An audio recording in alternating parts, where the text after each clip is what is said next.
The rain was falling heavily the night everything changed. 15-year-old Linda Francis sat by the window of her small study room, staring at the mathematics textbook in front of her. Numbers blurred on the page. Her mind wasn't focused. She was tired now, having read for hours. Her thoughts shifted quickly to a boy in her class, Edward Bello, very smart and intelligent boy. Edward Bello had been her study partner for almost a year. They were both preparing for the most important exam of their lives, the university entrance exam known in Nigeria as JAMB. If they passed, their future would begin. If they failed, everything would be delayed. Edward had always been helpful, too helpful. He explained difficult topics. He was really good. He brought snacks during study sessions. He often offered to walk her home. And although Linda didn't fully understand it, everyone around them knew something she ignored. Edward had had a crush on her for years. But Linda never saw him that way. She liked him as a friend. Nothing more. Edward knew that. And it slowly began to destroy him inside. One evening, 3 weeks before their exam, Edward made a suggestion. "My parents travelled to Abuja," he said casually. "The house will be quiet. We can study better there." Linda hesitated. Her parents were extremely strict about things like this. Her father, Chief Daniel Francis, was a powerful politician. Her mother was a well-known women's rights activist. Their family name appeared in newspapers almost every week. Any scandal would be disastrous. "Just for a few hours," Edward insisted. "No distractions." After a moment, Linda agreed. It seemed harmless, a mistake she would regret for the rest of her life. When they arrived at Edward's house, everything seemed normal. The house was quiet, empty. Edward brought out their textbooks. They studied for hours. Then he stood up. "I'll get us drinks," he said. Linda nodded, still writing notes. Minutes later, Edward returned with 2 glasses of juice. Linda took a sip, then another. She didn't notice the strange bitterness. At first, she felt only a little dizzy. Then the room began to spin. "Edward, I feel strange." Edward's face had changed. The friendly smile was gone. In its place was something darker, something frightening. Linda tried to stand up. Her legs failed. The last thing she remembered was Edward's voice whispering, "You'll understand one day. I've always loved you." Darkness swallowed everything. When Linda woke up, the sun was already setting. The room was a little bit dark. Her body felt heavy. She was lying on a strange bed. Pain shot through her. Her clothes were half removed. There were bloodstains on the bedsheets. For several seconds she could not understand what had happened. Then the truth hit her, and her entire world shattered. She screamed. Edward rushed into the room. "Calm down," he said nervously. "You raped me." "I love you," he said. "You drugged me," Linda cried. "It wasn't supposed to happen like this," he said quickly. But his voice carried no real regret, only fear. Linda grabbed her bag and ran from the house in tears. She staggered all the way home, hiding behind the shadows of buildings along the way. Her body was in pains, her heart pounding, her mind screaming. But when she reached the gate of her family's mansion, another fear replaced the first one. Her parents. Her father valued reputation above everything. Her mother cared deeply about public image. If she told them what happened, would they believe her, or would they blame her? She crept into the big mansion unnoticed. She quickly cleaned herself up in a hot bath and lay quietly on her bed, sobbing all through the night. "Edward, how could you do this to me?" She wept bitterly in pains. The next morning, Linda woke up late. But she didn't tell anyone. She kept quiet. The secret buried itself deep inside her chest. But 3 weeks later, the nightmare returned. She had been feeling sick, weakness, headaches, abdominal pains, constantly nauseous, constant vomiting. Her mother looked at her suspiciously, but said nothing. One afternoon, a doctor was called in to come and check her, and he confirmed the dreadful truth. Linda was pregnant. Her hands trembled as she stared at the hospital report. The room felt too small, too quiet, too cruel. That night, everything exploded. Her parents discovered the truth. The shouting started immediately. Her father's voice thundered through the house. "How could you do this to our family?" "I was raped," Linda cried. But no one listened. Her mother shook her head in disbelief. "Stop lying," she said coldly. "You expect us to believe that nonsense?" Her older brother paced angrily. "You've destroyed Dad's reputation." Questions rained down on her. Who was the boy? Where did it happen? Why didn't she report it immediately?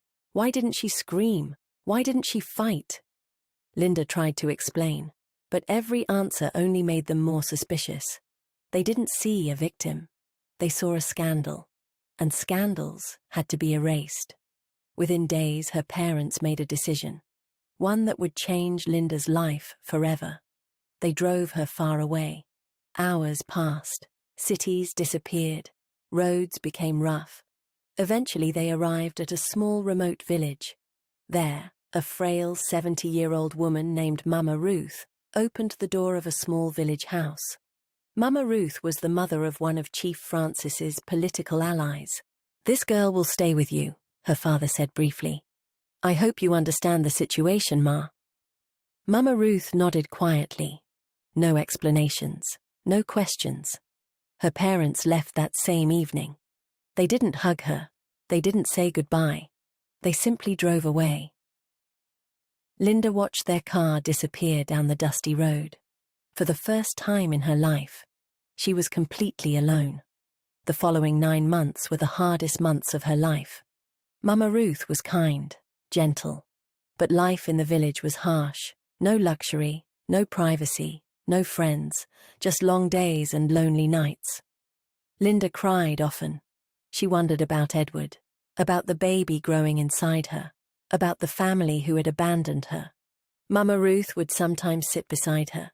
She talked to her about God's love and prayed with her. "My daughter," the old woman would say softly, "God sees everything. Everything will be fine." But Linda found it hard to believe. She only wept the more. She felt betrayed. She felt abandoned. She felt unloved by the very ones who should love her. Then one rainy night, Linda felt a sharp pain which made her scream so loud. Mama Ruth rushed to her side. That night the baby came. The storm outside was fierce. Linda screamed through hours of pain. Then finally, a cry filled the room. The baby was born. "A boy," Mama Ruth whispered. Linda reached out weakly. She wanted to see him, hold him. But before she could, the door opened. 2 nurses entered. They injected something into her arm. Her vision blurred. "Wait, please," Linda murmured. The baby's cry faded as darkness consumed her again. When she woke up, the baby was gone. Her parents had arrived. No one would answer her questions. "Where is my baby?" she begged. Silence. Her mother avoided her eyes. Her father simply said, "This matter is finished. I don't ever want to hear it again." They took her home. Life returned to normal, or at least it appeared to. Linda went back to school. She never saw Edward again. She wrote her university exams. She entered university. She graduated. But the question never left her heart. Where is my baby? Every year the pain grew stronger. Every birthday she imagined a little boy somewhere, walking, talking, growing, without knowing his mother. By the time she turned 22, the silence became unbearable. So one night, Linda packed a small bag and disappeared. She was going to find her child, no matter what it cost. But what Linda didn't know was this. Her parents had not simply given the baby away. They had sold him to protect their reputation, to bury the scandal forever. And the man who arranged the secret adoption was someone Linda trusted deeply, her own uncle, and the child she was searching for. was now living in a house she had visited many times, but under a completely different name, and the boy who destroyed her life, Edward Bellow, had been watching her story unfold for years because he had never stopped thinking about the child that carried his blood. And when he discovered Linda had disappeared, he began searching for her too, not to apologize, but for a reason far more dangerous: the truth about the child, the betrayal inside Linda's family, and the secret Edward was hiding, would soon collide in a way that would destroy several powerful lives. The night Linda disappeared from her parents' house, the city was quiet. Most people were asleep. But inside the large mansion of Chief Daniel Francis, silence did not mean peace. It meant secrets. Linda moved quietly through the hallway, her small travel bag hanging from her shoulder. Every step she took felt like rebellion. For 6 years she had obeyed her parents. 6 years of silence. 6 years of pretending the baby had never existed. But the memories never left her. Sometimes she would wake up in the middle of the night, hearing the faint cry of a newborn echoing in her mind. Other times she imagined a little boy somewhere asking a question no one could answer. "Where is my mother?" The pain had grown too heavy, and now she was done being silent. She stepped outside the gate and closed it gently behind her. She didn't know exactly where to begin, but she knew one place she had to go first: the village, where Mama Ruth lived, the place where everything started. She hoped to still meet the old woman alive. 2 days later, after a long journey across dusty roads and crowded buses, Linda arrived at the small remote village. The place looked exactly the same: simple houses, red soil roads, children playing barefoot. Her heart pounded as she approached the small village house where she had lived for 9 painful months. There were a few renovations. The house looked different. Mama Ruth was sitting outside under a mango tree. She looked older now, weaker, but her eyes were still sharp. When she saw Linda walking toward her, the old woman froze. For a moment, neither of them spoke. Then Mama Ruth stood slowly. "My child." Linda ran forward and hugged her. Tears poured down her face. "Mama Ruth, I need to know," Linda whispered. "What happened to my baby?" The old woman's expression changed immediately. Fear, deep fear.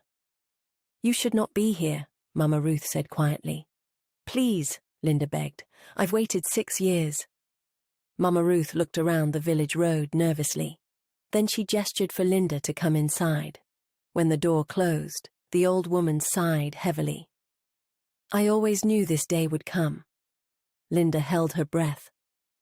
"Your parents told me never to speak about that child," Mama Ruth said slowly.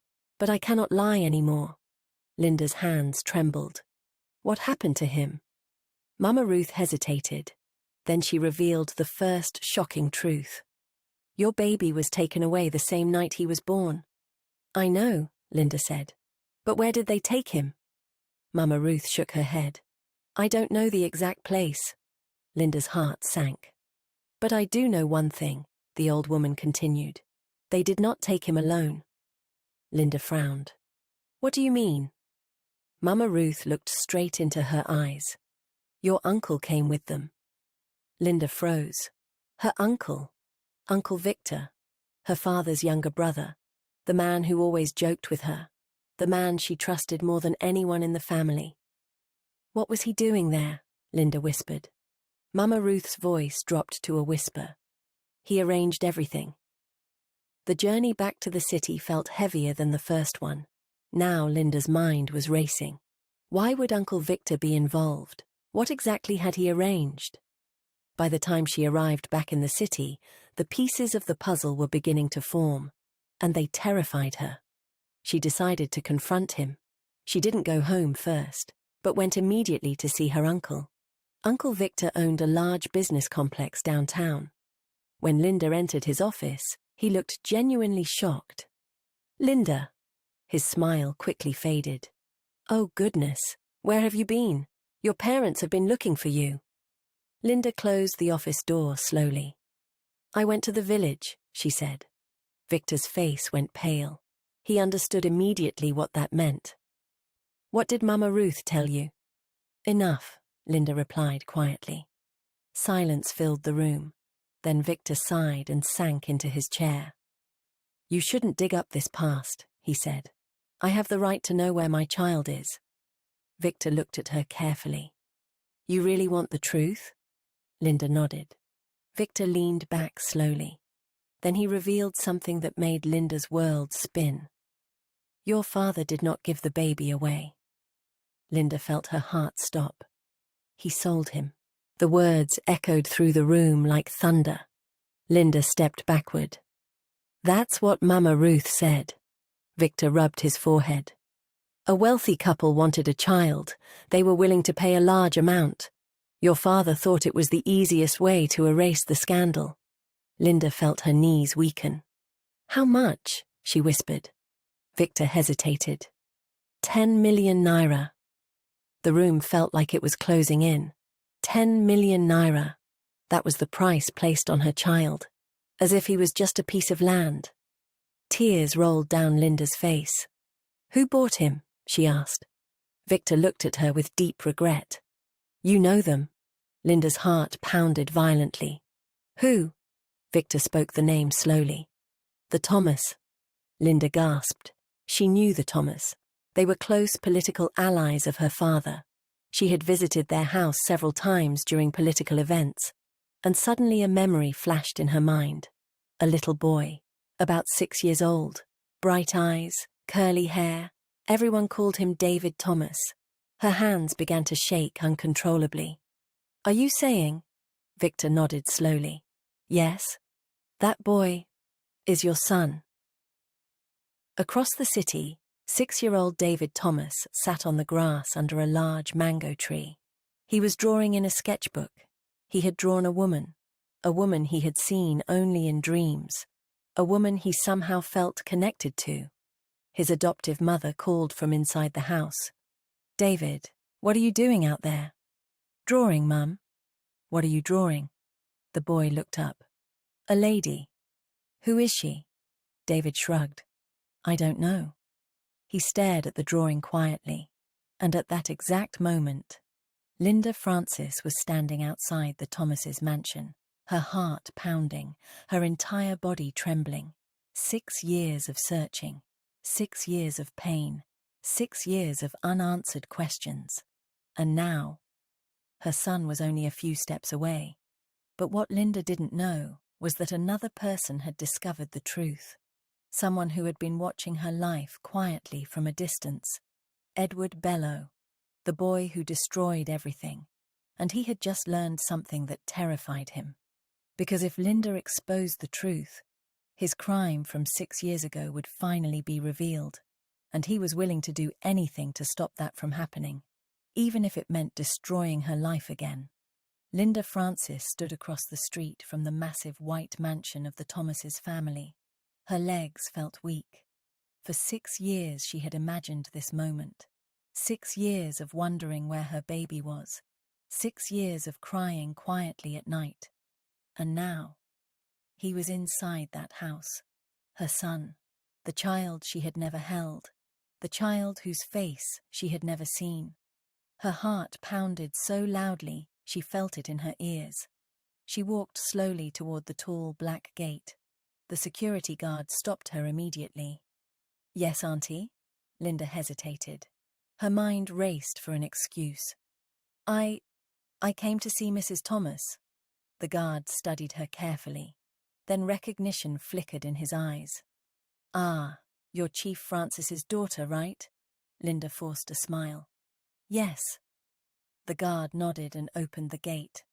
The moment she stepped into the compound, something inside her chest tightened. A child's laughter echoed from the garden. Linda followed the sound. And then she saw him, a small boy sitting on the grass under a large mango tree. He was drawing in a sketchbook. His curly hair bounced slightly each time he moved his head. And when he looked up, Linda felt the world stop.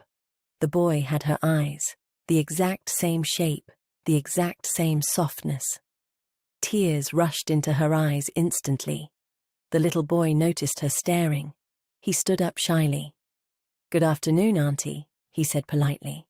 Linda struggled to speak. Hello?" The boy walked closer. "What's your name?" Her voice trembled. The boy smiled slightly. "My name is David Thomas." The name pierced her heart. David Thomas. They had given her son their own name. Linda knelt slowly so she could look at him properly. "You like drawing?" she asked. David nodded excitedly. "Yes, I want to become an artist." He showed her the sketchbook. Inside were drawings of houses, trees, cars, animals, and one strange picture. A woman. Linda frowned gently. "Who is she?" David shrugged. "I don't know." Linda felt a chill run down her spine. "I keep dreaming about her," David said quietly. "She always looks sad." Linda's throat tightened. "What do you mean?" David looked at her seriously. "I think she's looking for someone." Tears slipped down Linda's cheeks before she could stop them. David tilted his head. "Why are you crying?" Linda wiped her face quickly. "I'm just happy to meet you." At that moment, a voice interrupted them. "David!" A woman walked toward them, elegant, confident. It was Mrs. Thomas. Her eyes narrowed slightly when she saw Linda. "Oh, Linda." Linda stood quickly. "Good afternoon, Ma." Mrs. Thomas forced a polite smile. "I didn't know you were visiting." Linda could see something behind the woman's eyes. Nervousness, fear. "I was just passing by," Linda said carefully. Mrs. Thomas nodded slowly. "Yes. Well, David, go inside." The boy looked disappointed. "But we were talking." "Now," the woman said sharply. David sighed and ran toward the house. As soon as he was gone, Mrs. Thomas turned back to Linda. The friendliness disappeared instantly. "What do you want?" she asked quietly. Linda held her gaze. "I know." The words hung in the air like thunder. Mrs. Thomas's expression hardened. "I don't know what you're talking about." Linda stepped closer. "I know David is my son." For several seconds, neither of them spoke.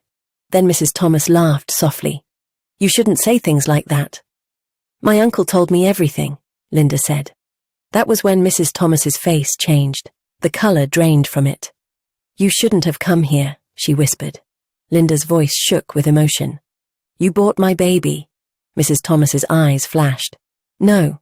Linda stared at her. "We saved him." Linda felt anger rising. "You stole him." Mrs. Thomas leaned closer. "Lower your voice." Her tone became colder. "Do you have any idea what kind of scandal this would create?" Linda laughed bitterly. "My life was destroyed. And our family will be destroyed if this becomes public," Mrs. Thomas replied sharply. For a moment, the two women stood facing each other like enemies. Then Mrs. Thomas said something that made Linda's heart stop. "If you love that child, you will walk away." Linda shook her head. "I will never abandon my son again." Mrs. Thomas's voice dropped dangerously low. "You already did." The words stabbed deep. Before Linda could respond, something unexpected happened. David ran back outside. He wrapped his arms around Linda suddenly. "I forgot to say goodbye." Linda froze. The warmth of the little boy's hug sent a shock through her entire body. She slowly hugged him back. Tears filled her eyes again. David smiled. "Will you come back tomorrow?" Linda looked at him, at her son, the child she had been searching for all these years. "Yes," she whispered. "I will." Mrs. Thomas pulled David away from her. "Please, leave here now before more damages is done." Linda slowly turned and walked towards the gate, a determined look on her face. But as Linda walked out of the mansion, she didn't notice a black car parked across the street. Inside the car sat a man watching everything. His fingers tightened around the steering wheel, his jaw clenched, his eyes burned with fear. It was Edward Bello. That night, Linda could not sleep. The image of the little boy kept replaying in her mind. David, her son, the way he hugged her, the way he smiled, the way he unknowingly asked her to come back. For 6 years she had imagined what her child might look like. But nothing prepared her for the overwhelming truth. He had her eyes, her smile, even the way he tilted his head when he was curious. Linda sat on the edge of the small room she had rented for the night, staring at the ceiling. One thought kept repeating in her mind: I will not lose him again. But somewhere across the city, someone else was also thinking about Linda, and his thoughts were far darker. Inside an elegant apartment in a quiet street, Edward Bellow sat on his reading desk. He gripped his glass of water tightly, his heart racing with terrifying thoughts. Sweat rolled down his forehead. His breathing was uneven. For 6 years he had convinced himself that the past was buried, that the girl he drugged and violated had moved on, that the child she carried had disappeared quietly. But seeing Linda at the Thomases' mansion changed everything. She was searching, and if she kept searching, everything would collapse. His father's political influence, his family's reputation, his own carefully built career. Most terrifying of all, the truth about what he did. Edward stared into the darkness. Then he pulled out his phone. "There's a problem," he said quietly when the person answered. A voice responded from the other end. "What kind of problem?" Edward's voice hardened. "She found the boy." Silence. Then the voice spoke again. "Then you know what needs to be done." Edward closed his eyes slowly. "Yes." The next morning, Linda returned to the Thomases' mansion. Her heart was beating faster than the day before. The security guard opened the gate again. "Good morning, Auntie." Linda forced a polite smile. "Good morning." She walked toward the garden. David was already there. The moment he saw her, his face lit up. "You came back." Linda smiled warmly. "I promised." David ran toward her happily. "Come see my drawing." He pulled her toward the mango tree. Linda sat beside him as he opened his sketchbook. Inside was a new drawing.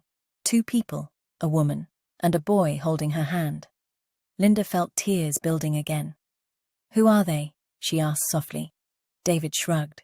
"I don't know." He looked at her carefully. Linda's heart tightened painfully. Before she could respond, Mrs. Thomas appeared again. This time her face looked tense. "David, go inside," she said quickly. "But now!" The boy sighed and walked away slowly. Mrs. Thomas turned to Linda. "You shouldn't keep coming here," she said firmly. Linda stood. "I will not disappear again." Mrs. Thomas shook her head. "You don't understand how dangerous this is." Linda's voice hardened. "No, you don't understand what it means to have your child stolen." Mrs. Thomas looked around nervously. "You need to leave before—" Her sentence stopped suddenly. A car had just pulled into the compound. The moment Linda saw who stepped out, her stomach dropped. It was her father, Chief Daniel Francis. Behind him stood her mother and her older brother. Linda froze. "What are you doing here?" her father asked coldly. Mrs. Thomas stepped back. "You called my parents?" "Silence," Chief Francis snapped. "You disappeared from our house, and now we find you here causing trouble." Linda felt anger boiling inside her. "You sold my child."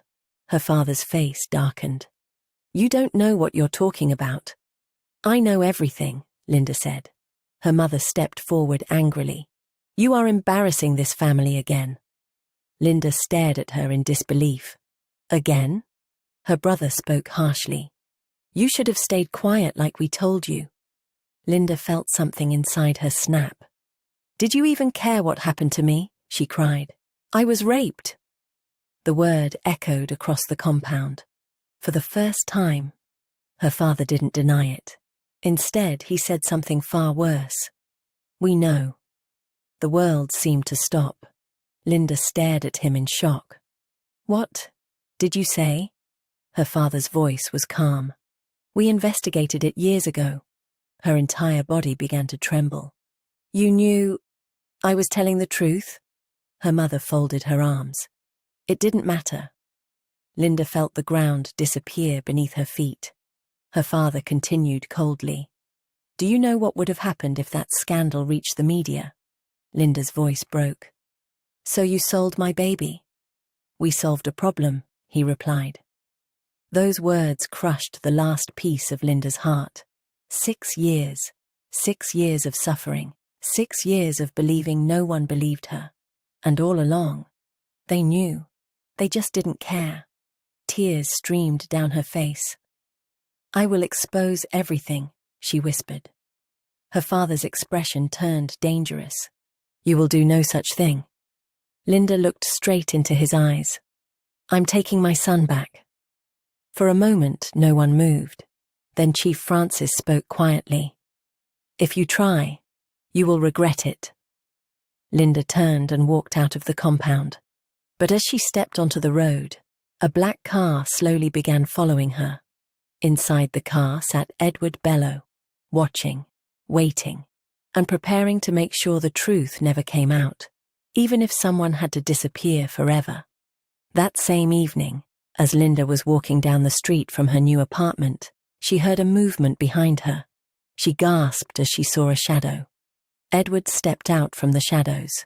He looked older now, but the cruelty in his eyes had not changed. "You should have left the past buried," he said to her. Linda stared at him. "You raped me," he shrugged. "And so what? You have no proof." His smile twisted. "You drugged me. So what else is new? And you think you can get away with it? I will not allow you destroy my reputation and that of my family." Linda stared at him. "Why did you do that to me, Edward? I trusted you as a friend. I couldn't resist you anymore. You were playing too hard to get, and I was madly in love with you. That's not love, that's lust, that's infatuation. Love does not take undue advantage of people. Rape is not love. Whatever, now back off and stop trying to resurrect something that had been buried a long time ago." Linda did not flinch. "Or else what? I am not afraid of you, Edward." Edward moved dangerously close towards her. "I can destroy you and your whole family. Don't try me, Linda." He snarled. "It's too late, Edward. The game is over." "What?" But Edward didn't notice the quiet movement behind the building. He turned abruptly and saw himself facing 2 plain-clothed police officers pointing guns at him. Police officers had been surrounding the building close to where he and Linda stood, waiting, listening. Edward let out a loud gasp. "What did you do, you bitch?" Linda smiled softly. "Let's just say, I outsmarted you. You planned this. You set me up. You set yourself up. You walked into the trap. You will surely regret this. See you in court, rapist. You have no proof against me. Nothing." Linda lifted her phone. "I have your confession." Then she pressed play. The voice of Edward echoed through the phone speaker. His face went pale. And at that exact moment, Edward tried to run. But it was over. For the first time in 6 years, he could not escape. The policemen grabbed Edward and handcuffed him as he struggled to pull away. Linda heaved a sigh of relief. Unknown to Edward, Linda had been investigating him too. She suspected he would want to stop her from unveiling the truth and thus expose him. All she needed was proof, his confession, which she got so easily tonight. What Edward did not know was that she was not that naive teenager he violated 6 years ago. The courtroom was silent, not the ordinary silence of people waiting politely. This was the heavy silence of truth about to destroy lies that had been protected for years. Linda stared straight ahead, her hands clasped tightly on her lap. Across the room sat the people who had once been her entire world. Her father, Chief Daniel Francis, a powerful politician whose influence had shaped many elections. Beside him was her mother, elegant but pale. Her elder brother Fred sat stiffly, avoiding Linda's eyes. And 2 rows behind them sat the man Linda had once trusted, Edward Bello, the boy who had studied with her for the JAMB exams, the boy who had smiled kindly while secretly planning the moment he would destroy her life.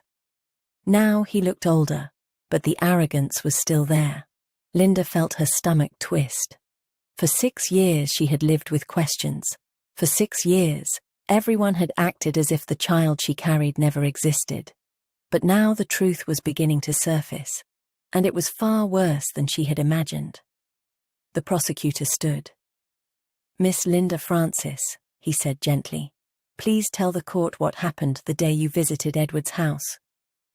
Linda's voice trembled at first, but then something changed. She remembered the small boy she had seen in the Thomases' house, the boy with her eyes, her son, and suddenly the fear disappeared. She spoke. She spoke about the studying, the friendship, the drink Edward gave her, the dizziness, and waking up hours later, in pain. She spoke about going home terrified, about discovering she was pregnant 3 weeks later, about the screaming in her parents' house, about the night they took her away to a remote village to hide her pregnancy, about the old woman who helped deliver the baby, and about the moment she woke up after childbirth. "The baby was gone," Linda said quietly. Her voice broke. "They drugged me, and when I woke up, nobody would tell me where my baby was." The courtroom murmured. Then the judge called the next witness. A frail old woman walked slowly into the courtroom. Linda's heart stopped. Mama Ruth, the same woman from the village, the 70-year-old woman, now 77 years, who had cared for her during the pregnancy. Mama Ruth raised her trembling hand to swear the oath. Then she spoke. "After the baby was born," she said slowly, "Linda fainted from exhaustion." She turned and pointed toward Linda's parents. "These people came that night." Gasps filled the courtroom. "They brought a doctor and 2 nurses," Mama Ruth continued. "They injected Linda with something so she wouldn't wake up." The judge leaned forward. "What happened to the baby?" Mama Ruth's eyes filled with tears. "They took him away." Linda's breathing stopped. "But they did not take him to an orphanage," Mama Ruth said. The courtroom fell deadly quiet. "They sold him." The prosecutor stepped forward. The courtroom erupted. The judge banged his gavel. "Order!" The prosecutor then called another witness, a former housemaid who had worked in the Thomases' home 6 years earlier. Her testimony sent chills through the courtroom. "Yes," she said nervously. "The baby was brought to the house a few days after he was born." "Who brought him?" the prosecutor asked. "Chief Francis and his wife." Linda's father closed his eyes. The housemaid continued. "I heard them say the child must never know his mother." "And who raised the baby?" the prosecutor asked. The housemaid pointed directly at the Thomas. "They did." Linda's hands began shaking uncontrollably. But the most devastating moment came last, a DNA test. The result confirmed what Linda already knew in her heart. The little boy, the one she had seen 2 months earlier while searching, was her son, and Edward was the biological father. After days of testimony, the courtroom waited for judgment. The judge's voice was firm. Edward Bello is found guilty of rape. Chief Daniel Francis and Chief Thomas are found guilty of conspiracy to conceal a crime and illegal child trafficking. Gasps rippled through the room. Linda's father collapsed into his chair. The judge continued. "The child shall be immediately placed in the custody of his mother, Linda Francis." Linda covered her mouth as tears poured down her face. For 6 years she had searched, prayed, cried. Now the truth had finally come. 3 days later. Linda stood in the small apartment she rented. Beside her stood a little bundle of joy. David, her lost son. He has been found. When he looked up, Linda saw her own eyes staring back at her. The boy looked curious. "Are you my real mummy?" he asked. Linda knelt slowly. Her voice broke. "Yes." She swallowed hard. "I'm your mother." The boy stared at her for a long moment.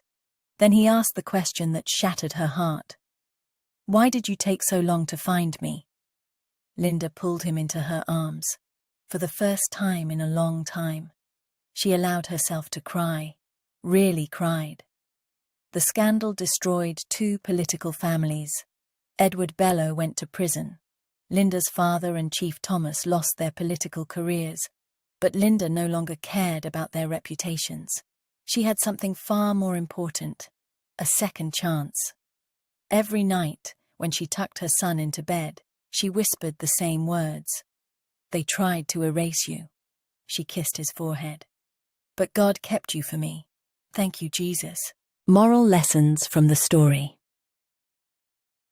True love never forces itself on someone. Edward claimed he loved Linda, but real love respects boundaries, consent, and dignity. Abuse and manipulation are never love. Silence can protect evil. Linda kept quiet because of fear and shame, and that silence allowed the truth to remain hidden for years. Victims need safe spaces to speak up. Parents should protect their children, not their reputation. Linda's parents cared more about public image than their daughter's pain. Family honor should never come before justice and compassion. Rape victims deserve support, not blame. Linda was treated like the criminal instead of the victim. Society must stop blaming victims for crimes committed against them. Secrets and lies always come to light. The truth stayed buried for years, but eventually everything was exposed. Hidden sins and deception cannot remain secret forever. Money cannot erase wrongdoing. Selling the child for money did not bring peace to the families involved. Greed only deepened the destruction. God can restore what was stolen. Even after years of pain, Linda was reunited with her son. The story shows that restoration is possible even after deep suffering.